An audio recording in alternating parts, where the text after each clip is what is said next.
हैं आप लोग? अच्छे हैं।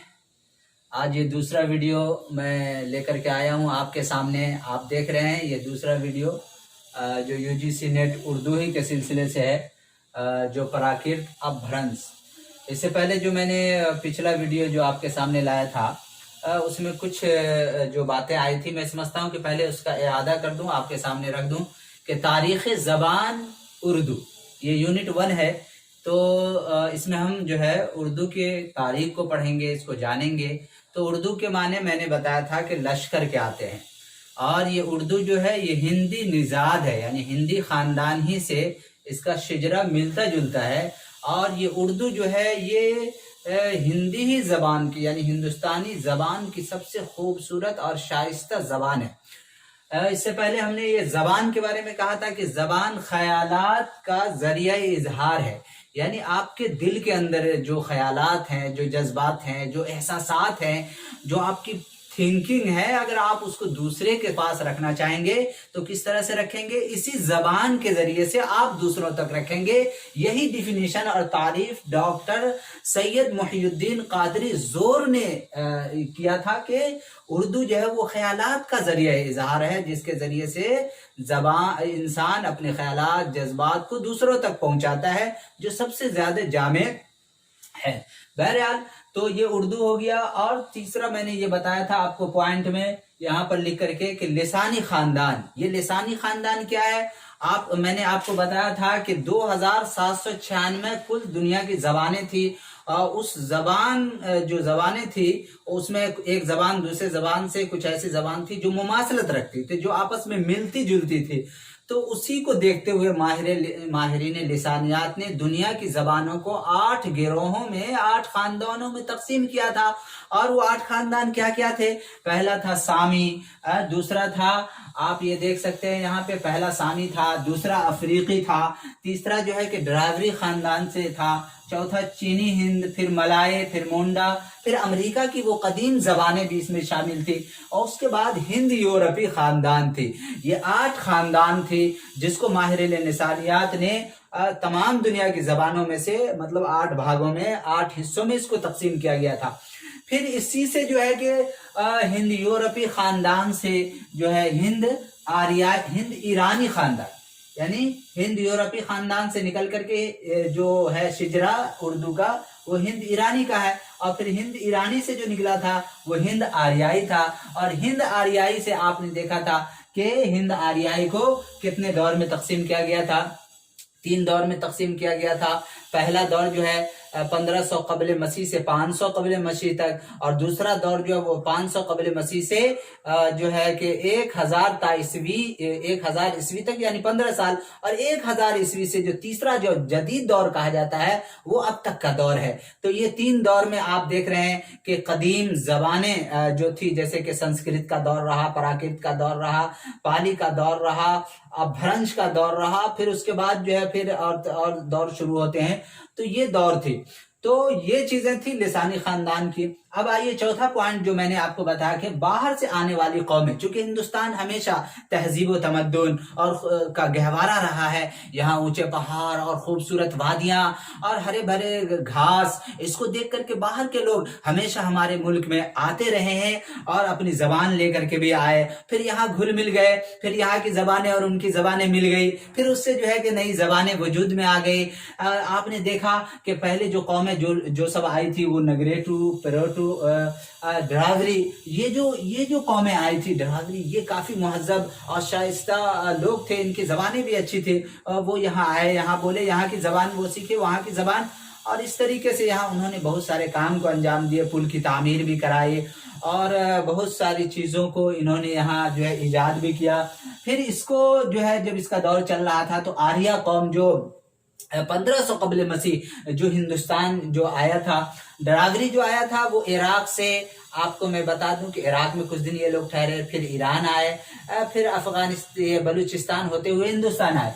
आर्या कौम जो है वो ईरान से, यानी इसका जो असली वतन था वो वस्त एशिया, यानी एशिया का बीच का हिस्सा जो एक खुश्क पहाड़ी था, वहां ये लोग वहां रहते थे। वहां से ईरान, और ईरान से फिर जो है ये लोग अफगानिस्तान आए, फिर उसके बाद हिंदुस्तान आए और सिंध में आए, और सिंध में आकर के यहाँ ये रह गए। फिर वहां के जो लोग थे, मकामी लोग थे, और ये सवाल आता है, मकामी लोगों को उन लोगों ने वहां से धकेला, वहां से भगाया, तो वहां के लोग हिंद यानी जुनूबी हिंद में वो लोग आकर के ठहर गए। इस तरीके से फिर वो मशरिक की तरफ भी फैले आर्याई कौम, फिर मंगोल आई, फिर यूनानी शाखा, अरबी, ईरानी, तुर्की, और जो है इस तरीके पुर्तगीजी, डच और यूरोपीय, ये सारी कौमें हमारे मुल्क में आई। जाहिर सी बात है वो आई यहाँ तो उनकी भी अपनी जबानें रही होंगी, लेकिन वो हिंदुस्तानी जबान में आकर के उनकी जबानें और यहाँ की जबानें मिलकर के नई जबानें वजूद में आती रही हैं। उसके बाद मैंने आपको बताया था ड्राविडी कौम, इसका जो जमाना है वो 3500 कबले मसीह का, यानी ईसा अलैहिस्सलाम से 3500 साल पहले का जमाना है। ये पंजाब सिंध इलाके में आए थे, और हड़प्पा एक जगह थी जहां ये लोग आबाद हो गए। उसके बाद आर्या कौम के बारे में मैंने बताया अभी, 1500 कबले मसीह वस्त एशिया से ईरान, अफगानिस्तान, हिंदुस्तान, सिंध और पंजाब और मशरिकी हिंद में वो फैल गए। इस तरीके से हिंद आर्याई अदवार जो है, ये कदीम हिंद आर्याई, ये 1500 कबले मसीह, वस्ता 500, वस्ता जो है वस्ता हिंद आर्याई ये 500 कबीले मसीह, और जदीद हिंद आर्याई 1000 का हाल है। ये मैंने अभी आपको पहले बताया। अब 8वें जो पॉइंट में मैंने आपको बताया था कि कदीम हिंद आर्याई की जबानें और किताबें क्या थी। तो कदीम हिंद आर्याई की जबानें दो में उसको डिवाइड किया गया। पहला एक था ये वैदिक संस्कृत, और दूसरा था क्लासिकल संस्कृत। वैदिक संस्कृत आप देख रहे हैं, ये मुहज्जब जबान थी। बड़े बड़े आलिम जो है, जो संस्कृत के बड़े आलिम थे, वो इसको बोलते थे, और इसकी एक जो वजह थी वो ये मजहबी जबान थी। इस वजह से इस जबान को मुहज्जब जबान भी कहा जाता था। संस्कृत के माने संस के माने पाक, और कृत के माने करना, ऐसी जबान जो पाक और साफ हो, अच्छी जबान हो। तो इसमें जो है आप देख रहे हैं कि 4 किताबें पूछ दिया जाएगा आपको। ऋग्वेद जो है किस दौर में लिखा गया, तो कदीम हिंद आर्याई दौर में, और ये वो कौन सा दौर था, तो 1500 में आप इसको शुरू का 500 ले लीजिए, तो वैदिक संस्कृत दौर ये था। तो इसमें ऋग्वेद, सामवेद, यजुर्वेद, अथर्ववेद, ये 4 किताबें जो हिंदू मजहब की पवित्र किताबें हैं, ये वैदिक संस्कृत में लिखा गया। और क्लासिकल संस्कृत जो आवाम की उस वक्त बोली, आवाम इसको बोलती थी, इसको अवामी जबान भी कही जाती थी। तो इसमें जो है इस जबान में यानी रामायण लिखी गई और महाभारत को लिखा गया। तो ये मेरे दोस्तों, बुजुर्गों, मेरे भाइयों, ये जो है, ये जो कल का जो ये सबक है, ये निचोड़ है। आप इसको जब पढ़ेंगे, तो मैंने कल 7-8 सवाल भी आपके लाए थे, इससे बाहर बहुत कम आता है, लेकिन जो भी सवाल आएगा इसी में से घुमा फिरा के आएगा। आप इसको बार बार देखिए, एक बार देखिए, बार बार देखिए, तो आप आसानी के साथ आप जो है जो अच्छा नंबर लाएंगे और क्वालिफाइड करेंगे। तो आज ये चीजें हो गई। आज हम अपने असल मौजू, जो हमारा मौजू है, वो है पराकीर्त और अपभ्रंश। पराकीर्त और अपभ्रंश। मैं आपको अभी बताऊंगा कि पराकीर्त का जो वजूद हुआ है वो जो है कदीम हिंद आर्याई जबाने में, यानी जो संस्कृत थी, संस्कृत ही को मैंने बताया था कि संस्कृत का जवाल का सबब क्या था। जवाल का सबब यह था कि ये यहाँ संस्कृत के जो आलिम लोग थे, पढ़े लिखे थे, उन्होंने कवायद नवीसी में, यानी जो इसके कवायद लिखे, तो उसमें बहुत सारा तोड़ मरोड़ किया, जिससे आवाम को बोलने में दिक्कत हो रही थी। तो आवाम तो अपनी जबान बोल रही थी, और धीरे धीरे वो जबान तरक्की कर रही थी, और इसी वजह से संस्कृत का जवाल आया। लेकिन कहा जाता है कि कोई जबान जब मरती है, कोई आदमी जब मरता है, तो उसके पुष्ट से उसके औलाद निकलते हैं। तो संस्कृत के ही पुष्ट से, संस्कृत ही से, जो इसके पतन से, इसके पेट से जो जबानें निकली है, उस जबान का नाम है पराकीर्त। पराकीर्त जबान ये संस्कृत की ही बदली हुई शक्ल है, संस्कृत से ही निकली हुई जबान है पराकीर्त की। अभी मैं बताऊंगा कि पराकीर्त की कितनी किस्में हैं, है कि नहीं, और पराकीर्त में कौन कौन आते हैं। पाली आते हैं, फिर पराकीर्त है, और फिर उसके बाद अपभ्रंश है। इसकी मैं तफसील के साथ आपके सामने गुफ्तगू करूंगा। तो आज का जो हमारा टॉपिक होगा वो है वस्ता हिंद आर्याई अदवार, यानी इसके 3 अदवार हैं। वस्ता हिंद आर्याई के 3 अदवार हैं, पाली, पराकीर्त, अपभ्रंश। और पाली पराकीर्त की कितनी जो है क्या है, इसकी क्या खुसूसियात है। फिर अदबी पराकीर्त की कितनी किस्में हैं, 5 किस्में हैं, जो अभी अब आपको मैं बताऊंगा। अपभ्रंश, इसकी भी 5 किस्में, ये मैं आपको बताऊंगा। फिर नक्शा के साथ जो है मैं कोशिश कर रहा हूँ कि इसको आपको नक्शे के साथ भी इसकी वजाहत कर दूं। और फिर जो सवालात हैं इसके, यानी प्राकृत से जो सवालात 2011 से लेकर के 2019 तक जो पूछा गया है, मैं उसको आपको बताऊंगा। ये आपके लिए एक पावर पॉइंट होगा जो आपको जो है आपके अंदर से एक एनर्जी पैदा करेगा। फिर जो है तो इसको आप देखते रहिए। चलिए मैं फिर प्राकृत पे बात करता हूँ, इसको मैं मिटा देता हूँ। आप लोग इसका स्क्रीनशॉट ले लें और आप ये काम करें कि जब मैं पढ़ाता हूँ तो आप एक कॉपी कलम ले लें, और कॉपी कलम ले करके जो आप सारे पॉइंट को नोट करते जाइए। कहते हैं अच्छा तैयारी करने वाला वो होता है जो उसको अच्छा पॉइंट मिलता है उसको वो लिख लेता है। मैंने कई वीडियोस वुस्ता हिंद आर्याई अदवार, वुस्ता हिंद आर्याई अदवार, हिंद आर्याई अदवार यानी कि आप इसको ऐसे समझे, कदीम हिंद आर्याई अदवार को 3 हिस्सों में बांटा गया था। कदीम हिंद आर्याई अदवार, दूसरा था वुस्ता हिंद आर्याई अदवार, और तीसरा जो आएगा अगले वीडियो में जदीद हिंद आर्याई अदवार। तो हम बात कर रहे हैं आज वुस्ता हिंद आर्याई दौर। तो ये दौर जो है ये 15 साल का है, ये 15 साल का है। यानी प्राकृत का जो ये दौर, इस दौर को प्राकृत का दौर कहा जाता है। इसमें प्राकृत की जबानें खूब फली फूली और बढ़ी, यहाँ तक कि अदबी जबान हो गई। तो प्राकृत का दौर 500 कबले मसीह से ता 1000 ईस्वी तक है, यानी 1500 साल का है। इसमें जो है ये जबान फली फूली खूब बढ़ी। देखिए इस 15 में 500 साल 500 साल 500 साल, यानी 500 साल जो इब्तदाई दौर है इसको, यानी 500 कबले मसीह ता मौलूद, ये 500 साल जो है ये पाली का दौर कहा जाता है। पाली जो है ये पंक्ति से बना है, जिसके माने आते हैं असल इबारत के आते हैं, सतर के आते हैं, लाइन के आते हैं। तो ये है पाली जबान। पाली जबान में जो है ये बौद्ध मजहब की जबान थी। आप जानते हैं बौद्ध मजहब भी एक बड़ा मजहब है, इसकी तबलीग हुई। इसकी जबान जो है जब इसके सामने इनके जो फॉलोअर्स थे, इनके जो तालिब इल्म थे, वो आए और गौतम बुद्ध से कहा कि जनाब हम जो है इसको संस्कृत जो मजहबी जबान है और अदबी जबान है उसमें हम इसका प्रचार प्रसार करना चाहते हैं। तो गौतम बुद्ध ने ये कहा कि नहीं, अवामी जबान जो इस वक्त प्राकृत जबान है उस जबान में आपको इसकी तबलीग करनी है। चुनांचे इनके जो आलिमों ने क्या किया, प्राकृत जबान में जो संस्कृत जबान की बदली हुई जबान, उसी के पेट से निकली हुई जबान, आवामी जबान उस वक्त थी, उसी जबान में इस मजहब की इशाअत हुई। बौद्ध मजहब की जो तारीख बताई जाती है वो 477 कबल मसीह बताया जाता है, और उसी के फॉलोअर्स में यानी उसी को मानने वाले जो अशोक राजा थे, आप जानते हैं इसका ये आपको इसका जो है अफगानिस्तान और ये जो जितना भी आपको नेपाल और इस तरह से ये सारी चीज़ों पर काफ़ी लंबी चौड़ी इसकी हुकूमत थी। तो इसकी जो पैदाइश है वो 250 कबल मसीह है। ये इसके बारे में कहा जाता है कि ये इसने कोई जंग नहीं हारा। एक मरतबा कलीम के बादशाह से इसकी लड़ाई हुई, जो इसके फौज वहां पहुंचे, और फिर ये जो कलीम जो है ये उड़ीसा का हिस्सा है, तो वहां जब लड़ाई हुई तो वहां के बादशाह को शिकस्त हुई। लेकिन जब इतनी खून खराबा इन्होंने जब राजा अशोक ने देखा तो इसको रहम आया, और उसके बाद इसने बुद्ध मजहब को अपना लिया, और फिर इसका प्रचार इसी जबान में यानी प्राकृत जबान में शुरू कर दिया। उस वक्त जो है कहा जाता है कि राजा अशोक से पहले हिंदुस्तान में लिखने का दौर नहीं था। लोग कहीं किसी चीज को देखते थे तो उसको क्या करते थे, याद कर लेते थे। तो राजा अशोक ने बहुत सारी चीज़ों को कुतुबों पर यानी तख्तियों पर, पत्थरों पर और सारी चीज़ों पर लिखवा करके इसने कुन किया था। तो आज भी जो है इस जबान की जो है शनाख्त आपको इसके कुतुबों में मिल जाएगी। तो इनके ज़माने में भी ये जबान जो है काफ़ी फली फूली बढ़ी। तो ये चीज़ आप देख रहे हैं, ये पाली पंक्ति से बना है, और सवाल आपको आ जाएगा कि ये पाली जो है किस जबान से किस दौर में थी, तो प्राकृत दौर में, और 500 कबले मसीह में ये थी।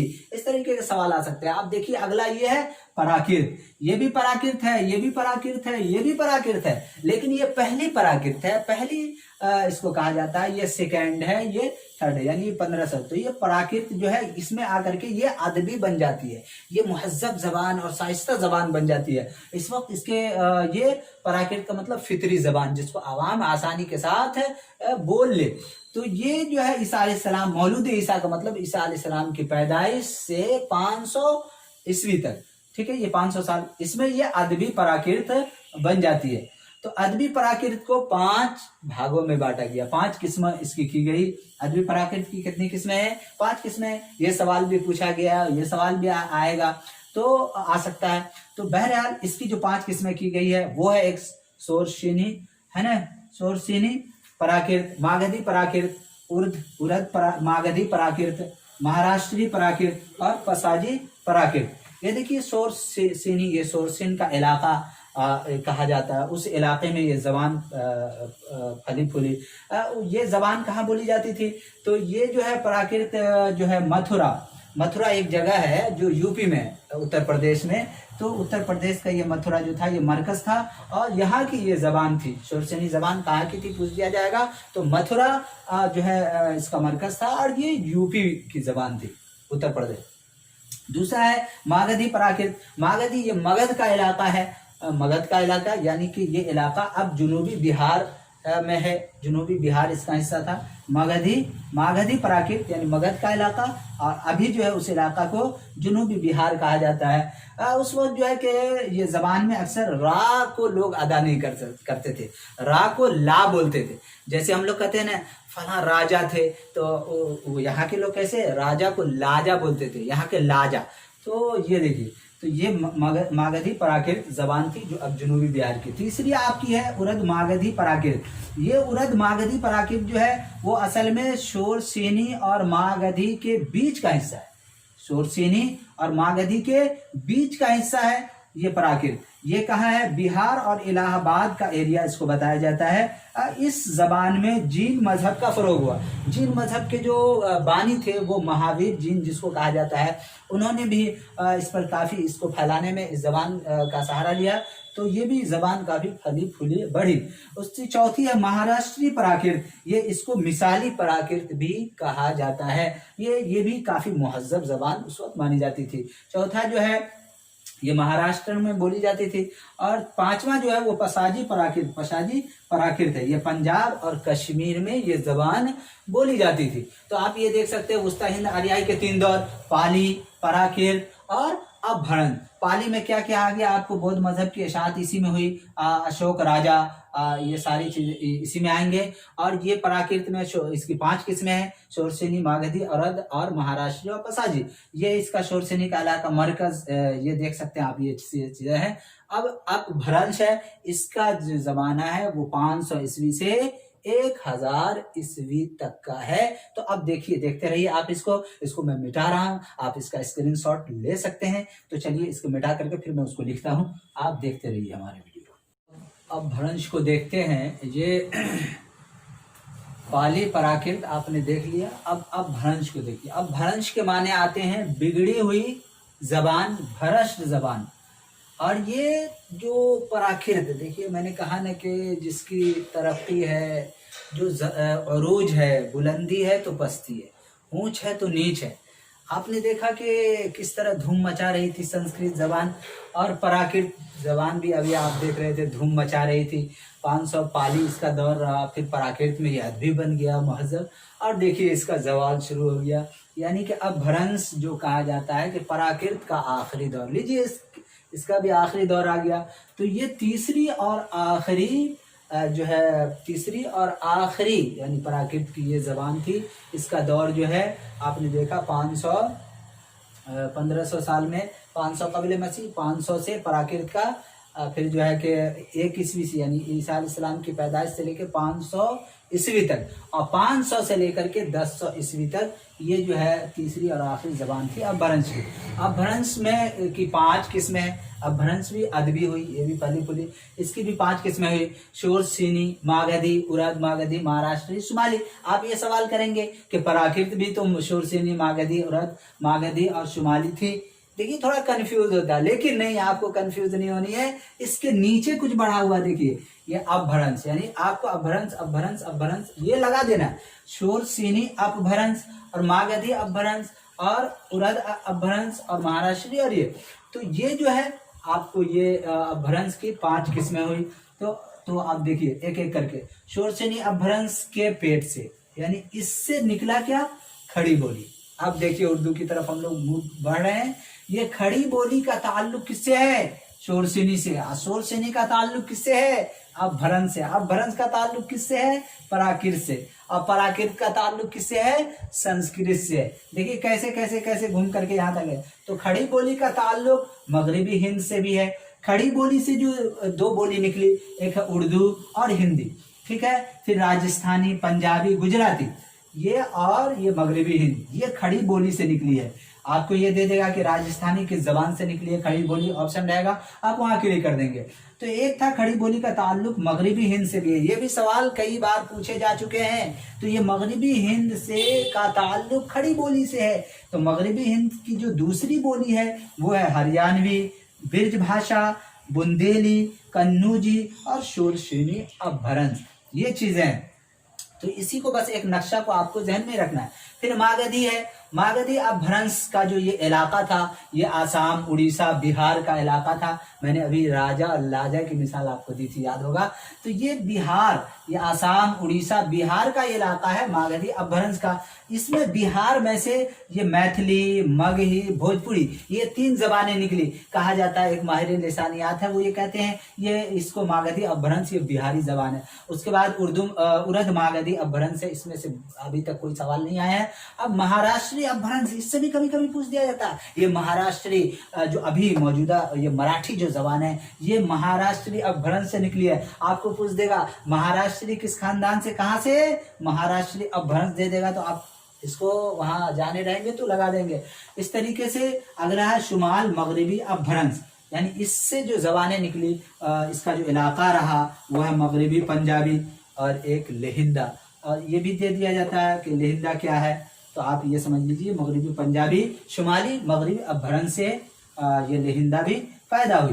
तो दोस्तों आपने देखा वुस्ता हिंद आर्याई दौर में प्राकृत, अपराकृत से ही पैदा हुई अपभ्रंश। अपभ्रंश से ये सारी चीजें निकल करके सामने आपको आ गई। आज का ये क्लास आप जो पिछले 2011 से लेकर के 2019 तक जो सवाल पूछे गए हैं वो देखिए। जो अभी मैंने क्लास आपको बताया पिछले, आप उसको जब देखेंगे तो ये सारे सवाल का जवाब आप आसानी के साथ दे लीजिएगा।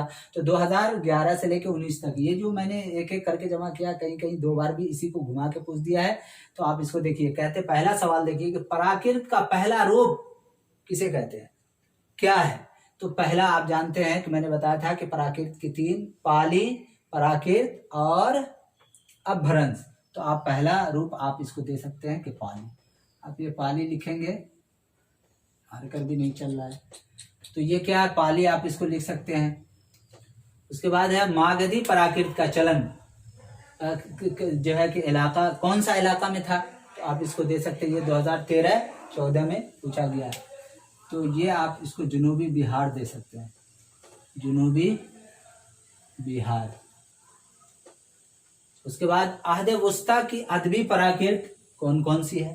आहद वुस्ता की अदबी प्राकृत, मैंने कहा था कि आहद वुस्ता 500 कबल मसीह से लेकर के 1000 ईस्वी तक का दौर को आहद वुस्ता।